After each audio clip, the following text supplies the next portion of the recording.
O que é ser intelectual? O que torna uma pessoa inteligente, dotada de pensamento crítico e, acima de tudo, capaz de usar esse pensamento crítico de maneira responsável para com a realidade em seu entorno?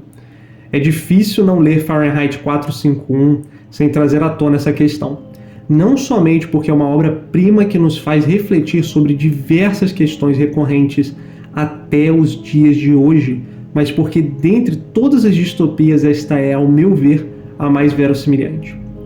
Mas não podemos nos precipitar, e para elucidar de maneira clara essa questão sobre a inteligência, precisamos primeiro definir o parâmetro através do qual a intelectualidade é adquirida. Howard Gardner, em sua Teoria das Inteligências Múltiplas, por exemplo, propôs que a inteligência, elemento crucial ao intelectual, não é uma entidade única, mas sim um conjunto de diferentes capacidades específicas.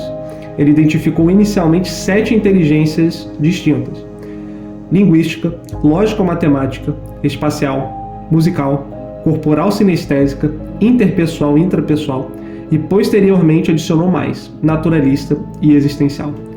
Já Robert Sternberg, em sua Teoria Triárquica, sugere que a inteligência é composta de 3 partes: analítica, criativa e prática.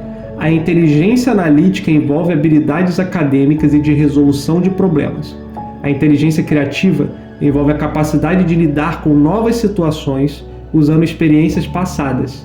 E a inteligência prática diz respeito às habilidades necessárias para a vida cotidiana. O que essas célebres teorias têm em comum é que assumem que o indivíduo seja capaz de pensar por si mesmo, e não apenas reproduzir competências comuns à intelectualidade. E qual é a fonte que trabalha de maneira mais plural e profunda essas habilidades? Acho que a literatura acaba sendo uma das mais eficientes e, pelo menos do ponto de vista civilizacional, a mais acessível. Mas e quando o meio através do qual o indivíduo adquire sua intelectualidade torna-se este mesmo meio uma forma de controle, se não dos outros, então de si mesmo?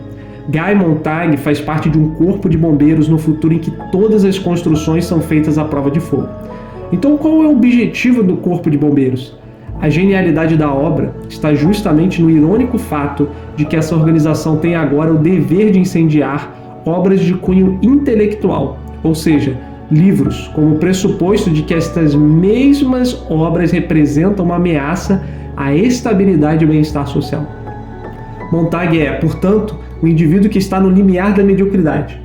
Ele é um adulto letrado, fortuito e ciente de seus deveres para com a esposa, mas não questiona absolutamente nada. Clarice McClellan, que na estrutura narrativa é aquele personagem responsável por provocar o protagonista à aventura, acaba gerando um interessante contraste para com as outras pessoas. Ela mora próxima à residência de Montag, e seu modo de viver pouco usual chama a atenção dele por um motivo simples. Para Montag, a vida de Clarice e sua família lhe soa retrógrada. Como assim? Vou explicar melhor, mas aqui cabe salientar o ano de publicação do livro, 1953. Ray Bradbury, o gênio por detrás da história, não somente conseguiu projetar um futuro tecnológico crível e que se provou real em muitos aspectos, como entendeu como esse futuro poderia ocasionar um distanciamento social entre as pessoas. Clarice e sua família não dispõem de nenhuma antena que permite com que transmissões interativas sejam dispostas em televisores sobressalentes, e igualmente rejeitam os fones que isolam a tudo e todos do mundo, através de realities de show simplórios e rasos e cujo noticiário tem como papel entreter o público com notícias sobre a quantidade de livros queimados na semana ou simplesmente os fugitivos capturados pelo Estado. Montag, mesmo com sua vida de sucesso e classe social elevada, parece insatisfeito de uma forma que não tem necessariamente relação com o trabalho, mas que denota a sua predisposição à busca por um sentido. Clarice, que sabe de seu ofício, questiona-lhe quanto à queima dos livros, e Montag replica as indagações que lhe são oferecidas de maneira protocolar. Mas é claro que todo protocolo tem um limite, e às vezes tudo o que precisamos para agir é uma pergunta. O pensamento socrático utilizado por Clarice, de forma consciente ou não, é incrível, pois não é invasivo, e sua acessibilidade é tal que até mesmo um homem tão apático quanto Montag consegue entender e apreender. Por conseguinte, Isso contribui para o interesse que o personagem tem sobre a vida dessa mulher tão inteligente, tão fora da curva. Tudo muda, no entanto, quando Montag se dá com uma senhora que se recusa a abandonar sua residência, prestes a ser incendiada por conta da quantidade exorbitante de livros nela escondidos. A pergunta, apesar de provocada por um personagem secundário, surge de maneira autêntica ao protagonista quando ele se pergunta o porquê de alguém preferir morrer queimado com seus livros em vez de viver sem os mesmos.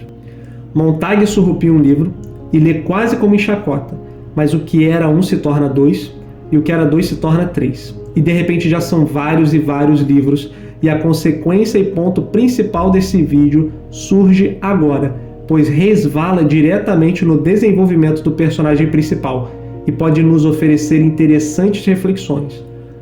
Qual é o preço que se paga por ser intelectual? É claro que, enquanto distopia, Fahrenheit 451 usa dessa alienação coletiva como contraste direto ao seu ponto de discussão. Na verdade, a obra aborda vários pontos, mas quero discutir apenas um dos elementos aqui: a intelectualidade. Montag, um homem passivo, obediente e desmotivado, torna-se ácido, provocativo, questionador e revoltado. Não consegue ver com bons olhos sua esposa sofrendo ataques nervosos por conta da quantidade excessiva de comprimidos que toma. Cada sessão frente à TV é sofrida, as conversas com amigos, familiares e conhecidos de sua amada se tornam supérfluas demais para ele. Porém, aquilo que antes ele mesmo considerava rústico, agora é atraente, apaixonante de tal maneira que ele começa a tomar riscos e seus colegas de trabalho parecem perceber aos poucos tais deslizes. É engraçado como essa dinâmica apresentada na narrativa é tão semelhante à realidade. Eu tenho certeza que você já passou por uma situação parecida na vida. Você estava numa conversa com amigos, quem sabe flertando com alguém, discutindo um projeto escolar, acadêmico, profissional, ou apenas trocando conversa com um desconhecido.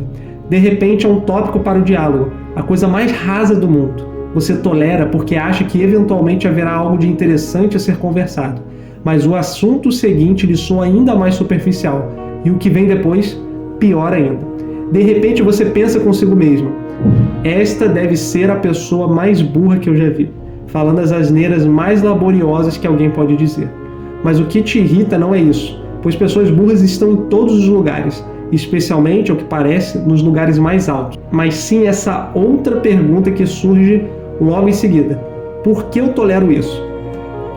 E você descobre que, na maioria das vezes, ao responder a esta pergunta com sinceridade, os próprios motivos lhe soam mesquinhos. Eu acredito que ao intelectual está a aceitação de que estes níveis existem e que muitas das vezes estamos inseridos neles, queiramos nós ou não. Mas a intenção que move todo o intelectual é a busca por, através do pensamento, encontrar melhores formas de viver e de pensar, para que o que se viva tenha sentido, até mesmo o sofrimento. E voltamos à pergunta: qual o preço da intelectualidade? Para Montag, pelo menos, esse preço é alto. O chefe do corpo de bombeiros, que antes estimava a persona de Montag e tinha como objetivo promovê-lo, agora vê nele o mesmo comportamento de seus suspeitos. Mas o que eu mais gosto é como o antagonista da narrativa, este mesmo chefe do corpo de bombeiros, Beatty, é um intelectual ele próprio. Em determinado momento da história, confronta as atitudes de Montag, convidando-o à reflexão. O monólogo que se segue é um dos mais profundos da literatura mundial e vou explicar o porquê. Mas primeiro, vamos lê-lo. Se não quiser um homem politicamente infeliz, não lhe dê os dois lados de uma questão para resolver. Dê-lhe apenas um. Melhor ainda, não lhe dê nenhum. Deixe que ele se esqueça de que há uma coisa como a guerra. Se o governo é ineficiente, despótico e ávido por impostos, melhor que ele seja tudo isso do que as pessoas se preocuparem com isso. Paz, Montag. Promova concursos em que vençam as pessoas que se lembrarem da letra das canções mais populares, ou dos nomes das capitais dos estados, ou de quanto foi a safra de milho do ano anterior. Enche as pessoas com dados incombustíveis, entupa-as tanto com fatos que elas se sintam empanzinadas, mas absolutamente brilhantes quanto a informações. Assim, elas imaginarão o que estão pensando, terão uma sensação de movimento sem sair do lugar e ficarão felizes, porque fatos dessa ordem não mudam. Não as coloque em terreno movediço, como filosofia ou sociologia, com que comparar suas experiências. Aí reside a melancolia. Todo homem capaz de desmontar um telão de TV e montá-lo novamente, e a maioria consegue, hoje em dia está mais feliz do que qualquer homem que tenta usar a régua de cálculo, medir e comparar o universo, que simplesmente não será medido ou comparado sem que o homem se sinta bestial e solitário. Este monólogo é brilhante, pois surge justamente do antagonista do livro, o chefe daqueles que são responsáveis por queimar os livros, dando a entender, como a adaptação para a peça de teatro posteriormente provou, que ele mesmo é um consumidor daqueles livros e, portanto, um intelectual. Beatty, diferente de Montag, acha que o preço que se paga pela intelectualidade é custoso demais. O protagonista o acha essencial, pois vê como as coisas parecem erradas ao seu redor. No livro, para nós enquanto leitores, há claramente uma ameaça de guerra, visto que caças são vistos sobrevoando o céu e o noticiário trata de modo muito superficial um conflito global. Mas as pessoas estão tão alienadas em suas bolhas que ninguém parece prestar atenção nisso. No filme, tal elemento não chega a ser abordado, pois a ameaça da perda do senso crítico já é um motivador suficiente. Mas na obra original, isso representa a luta pela sobrevivência, visto que o clímax da narrativa é diretamente atrelado ao bombardeio nuclear.